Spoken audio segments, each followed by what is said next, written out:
안녕하세요. 영어가 차곡차곡 구축되는 영어 빌딩입니다. 지금 우리가 절과 접속사 편을 진행 중인데요. 여러 편에 걸쳐 이어져 오다 보니까 좀 지겨울 수가 있는데요. 이번 부사절 편이 마지막이니 조금만 더 힘을 내시기 바랍니다. 자, 진행 순서 볼게요. 팔품사, 사품사에 대해서 알아볼 거고요. 이런 품사들이 문법적으로 어떻게 자리를 위치하는지 그 부분을 보겠습니다. 그 다음에 명사와 형용사를 다시 한번 복습해 보고요. 자, 그리고 오늘의 이제 메인 부분인 부사절, 부사적 맥락, 부사절 접속사, 부사절의 위치는 어디에 위치하는지, 마지막으로 주절과 종속절에 대해서 한번 언급해 보겠습니다. 먼저 품사인데요. 우리가 흔히 팔품사라고 하잖아요. 명사, 대명사, 동사, 형용사, 부사, 전치사, 접속사, 감탄사, 이렇게 팔품사예요. 자, 사실 팔품사라고 해서 여러 품사가 있지만 실질적으로 문장에서 주요하게 역할하는 품사는 네 가지로 압축할 수가 있어요. 그래서 사품사, 명사, 동사, 형용사, 부사, 요 네 가지가 상당히 중요해요. 이 네 가지 품사를 가지고 문장의 문법적 요소를 갖출 수가 있어요. 자, 이 문법적 요소가 무엇이냐면 문장의 성분을 말해요. 네, 맞아요. 흔히 알고 계시는 주어, 서술어, 목적어, 보어, 수식어, 이런 것들이 문법적 요소인 문장 성분이에요. 명사, 동사, 형용사, 부사, 이 사품사가 문법적으로 어떻게 자리 위치하는지 그것을 한번 보겠습니다. 주어, 서술어, 목적어, 보어, 수식어는 문법적 격식을 갖춘 자리예요. 이 문법적 자리에 품사들을 넣을 수가 있는데요. 주어 자리에는 명사가 들어갈 수 있고요. 서술어 자리에는 동사, 목적어 자리에는 명사, 보어 자리에는 명사, 형용사, 수식어 자리에는 형용사, 부사가 들어갈 수가 있습니다. 자, 그런데 단순히 품사로서 명사, 동사, 형용사, 부사 이렇게만 알고 넘어가시면 안 되고요. 이 단어 수준의 품사들이 확장이 되는 개념을 아는 것이 중요해요. 명사는 두 개 이상의 단어가 모여서 명사적인 역할을 하면 명사구가 되고요. 두 개 이상의 단어가 모이고 주어, 동사 요소를 갖추면 절이 되는데 이 절이 명사적인 역할을 하면 명사절이 되는 거거든요. 자, 그래서 명사가 명사구, 명사절로 확장되는 개념. 그 다음에 동사도 앞에 조동사가 붙거나 비동사와 진행의 형태가 결합되는 이런 동사구, 이렇게 확장되는 부분을 아는 것이 중요하고요. 그 다음에 형용사도 마찬가지로 형용사구, 형용사절, 부사도 부사구, 부사절, 이런 확장적인 개념을 아는 것이 중요합니다. 자, 여기서 형용사의 성격을 보면요. 형용사는 명사를 수식 설명하는 성격을 가지고 있고요. 부사는 명사 이외의 것들, 그러니까 형용사, 부사, 동사, 문장 전체를 수식 설명하는 성격이 있어요. 특히나 동사를 수식하는 기능이 중요합니다. 자, 그래서 명사와 형용사를 다시 한번 짚어볼게요. 형용사는 의미적으로 명사와 연결성이 끈끈하다고 말씀드렸죠. 자, 그래서 예문을 한번 보면요. A brave boy, the man in black shirt.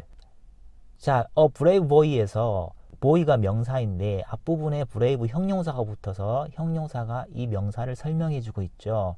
용감한 소년, 이렇게 되는 것이고요. 자, 밑에 보면 the man 앞에 명사가 나와 있고 뒤에 in black shirts 전치사구이죠. 전치사 플러스 명사로 되어 있는 전치사구인데요. 이 전치사구가 명사 뒤에 찰싹 붙어서 명사를 설명해주고 있죠. 검정 셔츠를 입고 있는 남자, 이렇게 되는 것이거든요. 그러니까 in black shirts, 이 전치사구는 명사를 설명해 주는 말, 그러니까 형용사 역할을 하는 거예요. 자, 그래서 뒤에 형용사구가 붙어서 명사를 설명해 주는 형태, 이렇게 되는 것이거든요. 자, 이처럼 형용사, 형용사구, 형용사절이 명사의 앞이나 뒤에 찰싹 붙어서 명사와 함께 덩어리를 이루는데요. 이 덩어리는 그 성격이 명사예요. 형용사는 보조적으로 명사를 설명해 주는 수식으로서 역할을 하는 것이죠. 자, 그래서 이 덩어리는 통째로 명사구가 되고요. 이렇게 형성된 명사구가 들어갈 수 있는 문법적 자리는 어디이죠? 네, 맞습니다. 주어, 목적어, 보어 자리예요. 자, 예문을 하나 볼게요. The man in black shirt will leave the hotel where he stayed last night. 자, 이 문장에서 the man이 간사 플러스 명사로 이루어진 명사구이죠. 그 다음에 in black shirt, 이 부분은 전치사 플러스 명사, 전치사구이고요. 앞의 명사에 찰싹 달라붙어서 의미적으로 명사와 끈끈하게 연결되어 있는 거죠. 그래서 이 전치사구는 명사구를 설명해 주는 기능을 하는 형용사구가 되는 거죠. 그 남자가 검정 셔츠 속에 있는 거죠. 검정 셔츠 입은 그 남자 이런 뜻이 되어요. 자, 그 다음에 will이 조동사이고요. live가 본동사예요. 조동사와 본동사가 합쳐져서 하나의 동사구를 이루고 있는데요. 그래서 이 부분이 서술어가 되는 거죠. 자, 그럼 이 문장의 동사가 나왔죠. 그럼 동사 앞부분이 주어가 되는 거잖아요. The man in black shirt. 명사가 형용사를 달고 있는 형태로 통째로 명사구가 되고요. 이 명사 덩어리가 주어로서 역할을 하는 것이에요. 자, 그 다음에 the hotel이라는 명사구가 또 나왔어요. 동사 바로 뒤에 붙어서 동사의 직접적인 대상이 되는 거죠. 명사가 들어가는 문법적 자리는 무엇이죠? 자, 주어, 목적어, 보어인데요. 여기선 동사 뒤에서 목적어 자리가 되는 것이잖아요. 그래서 그 남자가 호텔을 떠날 것이다 이런 뜻이 되어요. 자, 그 다음에 where이라는 접속사가 나왔네요. 접속사는 뒤에 뭘 달고 오죠? 맞아요. 주어 동사 요소를 갖춘 절이에요. 접속사가 나오니까 뒤에 주어 동사 요소를 하나로 묶어서 앞에다 연결 접속시키는구나 하고 예상하면 되시는 거예요. 그런데 where은 장소, 어디에 이런 뜻을 내포하고 있잖아요. 바로 앞에 보니까 장소를 나타내는 명사 the hotel이 있네요. 이 where이 이끄는 접속사절은 앞의 명사인 the hotel에 접속이 되는 거예요. 의미적으로 명사와 연결되어서 명사를 설명하는 말은 무엇인가요? 형용사이죠. 그래서 where he stayed last night 이 부분은 형용사절이 되는 거예요. 접속사 where이 이 형용사절을 앞의 명사 the hotel에 접속시키는 거예요. 그런데 명사와 연결되는 접속사는 달리 명칭이 있죠. 바로 관계대명사, 관계부사예요. 여기서 where는 the hotel을 받지만 뒤의 형용사절에서 부사적인 역할을 해요. at the hotel, 그 호텔에서 이런 식으로 부사 기능을 하게 되는 거예요. 그래서 where는 관계부사가 되는 거고요. 자, 그래서 the hotel이나 명사구가 뒤에 형용사절을 달고 있는 형태가 되는 거죠. 그래서 the hotel부터 끝까지 하나의 덩어리를 이룰 수가 있는 거죠. 그 성격은 명사적인 성격이 되는 거고요. 그래서 명사구가 되어요. 이 명사구가 통째로 목적어 자리에 있는 것이죠. 그래서 목적어 역할을 한다고 보시면 되겠습니다. 지난밤에 머물렀던, 지난밤에 묵었던 호텔 이런 뜻이 되는 것이고요.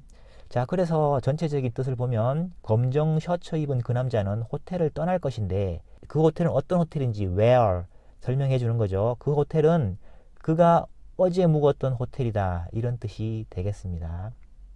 자, 이번 시간에 본격적으로 할 내용은 부사절인데요. 부사의 핵심 기능은 무엇인가요? 맞습니다. 바로 의미적으로 형용사, 부사, 동사, 문장 전체와 연결되어서 이러한 요소를 부연 설명하는 것이에요. 그 중에서도 동사를 설명해 주는 구조가 가장 중요해요. 이렇게 동사를 설명하는 구조가 좀 더 확장되어서 문장 전체와 연결된다 이렇게 보시면 되는 거예요. 자, 예문을 하나 보겠습니다. He ate pizza because he had no other option available.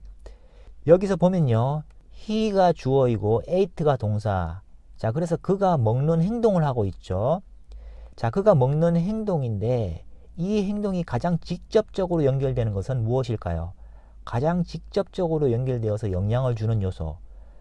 가장 직접적으로 연결되니까 바로 붙어 있겠죠. 바로 피자예요. 그 목적어인 거죠. 그가 먹으니까 먹히는 대상인 목적어가 가장 밀접하게 연관성을 맺고 그러니까 바로 붙어 나오는 거예요. 그래서 동사의 목적어라고 하잖아요. 그가 피자를 먹었다. 자, 이렇게 하면 사실 문장 끝내고 마침표 찍어도 아무런 문제가 없어요. 주어, 동사, 목적으로 문법적으로 필수 성분이 다 갖추어져 있잖아요. 그런데 의미적으로 주어가 먹는 행동, 그 행동을 좀 더 구체적으로 보충해 주고 싶은 거예요. 여기서 등장하는 것이 바로 왜 먹었냐, 언제 먹었냐, 어떻게 먹었냐, 어디서 먹었냐 하는 맥락들인 거죠. 그리고 이런 맥락들을 바로 부사라고 부르는 거예요. 부사는 문법적으로 필수 성분이 아니지만 의미적으로는 정보를 좀 더 구체적이고 정확하게 알려주는데 필요한 말들이에요. 문장 계속 볼게요. because가 나오네요. 접속사이죠. 접속사 뒤에는 반드시 뭐가 나오나요? 그렇죠. 주어 동사 요소를 갖춘 절이 나오죠. 자, he가 주어이고 had가 동사, no other option이 목적어이네요. available은 형용사로서 앞에 있는 명사 목적어 no other option을 자, 설명하고 수식하는 말이 되는 거예요. 가용한 다른 선택사항을 갖고 있지 않았다는 뜻이에요. 자, 그래서 접속사 because가 뒷부분의 주어 동사 목적어로 이루어진 절을 묶어서 하나의 덩어리로 만든 거예요. 그래서 앞부분에 접속 연결시키는 기능까지 하는 거죠. 자, 그럼 이 because 접속사절이 앞부분의 어디와 연결되는 걸까요? 바로 앞에 있는 P자는 명사가 있는데 이 명사와 연결되어서 형용사 절이 되는 것일까요? 하지만 명사와 연결해주는 접속사는 관계대명사, 관계부사이죠. 자, 그래서 because 접속사는 명사와는 연결되지가 않아요. 앞부분을 보면 he ate pizza, 주어 동사 목적어의 필수 성분이 다 갖추어져 있죠. 그러니까 because 접속사절은 이 전체 문장에서는 부연 보충하는 역할이에요. 다시 말하면 부사 역할이라는 거죠. because 접속사절은 부사절인 거예요. 그가 피자를 먹었는데 왜 피자를 먹었는지 그 이유를 보충적으로 설명하는 말이에요. 여기서는 앞부분 동사 ate와 연결이 되면서도 좀 더 확장적으로 앞부분 문장 전체를 부연 설명하고 있다. 이렇게 보시는 것이 더 맞을 것 같아요. 문장 전체를 설명해주는 부사가 되는 거죠. 그가 피자를 먹었는데 피자를 먹은 이유는 다른 선택의 여지가 없었기 때문이다. 이런 뜻이 되는 겁니다. 자, 이 전체 문장은 because 접속사절이 앞의 절에 붙어서 앞부분을 보충 설명하는 거죠. 앞의 절 he ate pizza가 이 전체 문장을 지배하는 부분이 되는 거예요. 즉 주된 부분인 거죠. 그래서 주절이라고 하고요. because 접속사절은 부사절로서 주절에 종속되어 있어요. 그래서 종속절이라고 합니다. 또는 종속절과 부사절을 합쳐서 종속부사절이라고도 해요. 자, 여기서 부사적 맥락을 좀 살펴보겠습니다. 우리가 육하원칙이라는 것이 있죠. 어떤 사건이나 행위가 일어났을 때 언론 매체에서 그 내용을 육하원칙에 의거해서 전달한다고 말하잖아요. 누가 무엇을 언제 어디서 어떻게 왜 했느냐, 이게 바로 육하원칙인데요. 자, 누가에 해당하는 것이 행위의 주체, 그러니까 주어가 되는 것이고요. 무엇을에 해당하는 것이 행위의 대상이 되는 거죠. 그러니까 문장의 목적어예요. 그리고 언제, 어디서, 어떻게, 왜에 해당하는 맥락이 바로 부사예요. 이게 부사적 맥락이에요. 그 다음에 했느냐, 이거는 행위죠. 말 그대로 행위나 동작이에요. 문장의 동사가 되는 것이고요. 그런데 부사적 맥락이 언제, 어디서, 어떻게, 왜에만 국한되는 것은 아니에요. 다양한 부사적 맥락이 있는데요. 여기서 부사절을 이끄는 접속사를 중심으로 그 맥락을 살펴볼게요. 시간적인 맥락은 when, while, as, after, before, until, since, as soon as 이런 것들이 있고요. 그 다음에 이유의 맥락들은 because, since, now, that, as 이런 것들이 있고요. 그 다음에 조건, 가정의 맥락이 또 있어요. if, unless, as long as 이런 것들이 있어요. 그 다음에 양보의 맥락들이 또 있거든요. although, though, even though, even if 간단히 이렇게 일단 보고 넘어가겠습니다. 자, 그래서 몇 가지 부사절 접속사가 포함된 문장들을 보겠습니다. He ate pizza before he went to work. 그가 출근하기 전에 피자를 먹었다는 거죠. 자, 시간이죠. 출근하기 전에 이런 맥락이고요. He ate pizza while his family was away. 이 부분도 마찬가지로 while his family was away. 시간이죠. 가족이 없는 동안에 피자를 먹었다. 그 다음에 he will eat pizza if his wife is away. 요것은 조건의 맥락이에요. 아내가 집에 없는 경우에, 아내가 집에 없으면 피자를 먹을 것이다. 아내가 피자 먹는 걸 싫어하나 봐요. 그래서 이런 조건적인 맥락이고요. He ate pizza although it wasn't his favorite. 자, although절 이 부분은 양보적인 맥락이죠. 피자가 좋아하는 음식이 아니었지만 피자를 먹었다. 자, 이런 맥락으로 쓰이고 있는 거예요. 그 다음 부사절의 위치를 보겠습니다. 부사절의 위치는 변경을 할 수 있어요. 자, 먼저 한 가지 볼게요. 버락 오바마, 미국 전직 대통령의 이름이죠. 버락이 이름, 그러니까 first name이고요. 앞에 쓰죠. 자, 이름을 앞에 써서 first name이라고 그러죠. 뒤에 오바마가 성이에요. 그 성을 뒷부분에 쓰죠. last name 이렇게 되는데요. 그런데 문서나 명부 등에 기재하는 등 어떤 이유로 성과 이름의 위치를 바꾸는 경우가 있어요. 이때 성을 앞으로 옮기면 콤마를 넣어서 바뀌었다는 표시를 해주어요. 그러니까 오바마가 앞으로 가면 오바마 콤마 찍고 버락 이렇게 표기를 한다는 거죠. 자, 여기서 같은 맥락이 부사절에도 적용이 되는 거예요. 부사절은 보통 문장의 맨 뒤쪽에서 앞의 내용을 부가적으로 설명하는 형태가 일반적이에요. 그런데 부사절의 맥락인 시간이나 조건이나 이유, 양보 등의 맥락이 중요한 정보로 인식할 때가 있겠죠. 그럴 때는 이 부사절을 앞으로 옮길 수가 있어요. 이때 자리가 바뀌었잖아요. 그 표시로 콤마를 붙여주는 거예요. 아까 본 문장들이 있죠. 그 부사절에 해당하는 부분을 앞부분으로 옮겼을 때는 자리가 바뀌었으니까 뒤에 이렇게 콤마를 찍어주는 거예요. 이렇게 표현할 수가 있는 거예요. 자, 그래서 이때 각각 피자를 먹은 시간이나 피자를 먹는 조건 등의 정보를 중요시하는 경우에요. 이때는 자, 이렇게 앞으로 보내 이런 정보의 중요성을 부각할 수가 있어요. 위치가 바뀌었다는 표시로 콤마를 찍어주고 먹는 시간이나 조건 등을 미리 전제 또는 배경으로 깔고 있다 이렇게 보셔도 될 것 같습니다. 마지막으로 한 문장만 더 볼게요. 아까 본 문장인데요. The man in black shirt will leave the hotel where he stayed last night. 이 문장은 아까 보았듯이 주어 동사 목적으로 필수 성분을 갖추고 있는 형태예요. 여기에 추가적인 정보를 부연해 볼게요. 자, 이렇게 한번 부연해 보겠습니다. 자, 여기 뒷부분에 이제 even though 접속사절이 붙어 있는 거예요. 부사절이 붙어져 있는 거죠. The man부터 last night까지가 이 문장에서 지배하는 역할, 즉 주된 역할을 하는 주절이라고 하고요. 주절에 even though 접속사절이 종속되어 있는 형태예요. 그래서 뒷부분은 종속절이라고 해요. 종속절은 전체 문장에서 부사로 역할을 하고 있어요. 그래서 종속 부사절이라고 해요. 자, 종속절은 문장 전체에서 부사로 역할을 하고 있어요. 그래서 종속 부사절이라고 해요. 종속절 내부를 보면요. 자, 이렇게 구조가 되어요. 자, his friend 주어이고요. want 동사, him 목적어, to stay가 투부정사인데 여기 목적격 보어예요. for another night 전치사구인데 부사구로 쓰이고 있고요. 그러니까 그의 친구는 그가 하룻밤 더 머무르기를 원한다 이런 뜻이 되어요. 자, 그래서 전체 문장을 해석해 보면 검정 셔츠 입은 그 남자는 지난밤 묵었던 호텔을 떠날 것이다. 자, 그런데 그의 친구는 그가 하룻밤 더 묵었으면 하긴 한다. 그의 친구는 그가 하룻밤 더 묵었으면 하는 상황인 거죠. 그런데 그런 친구의 바람을 뿌리치고 떠날 것이다.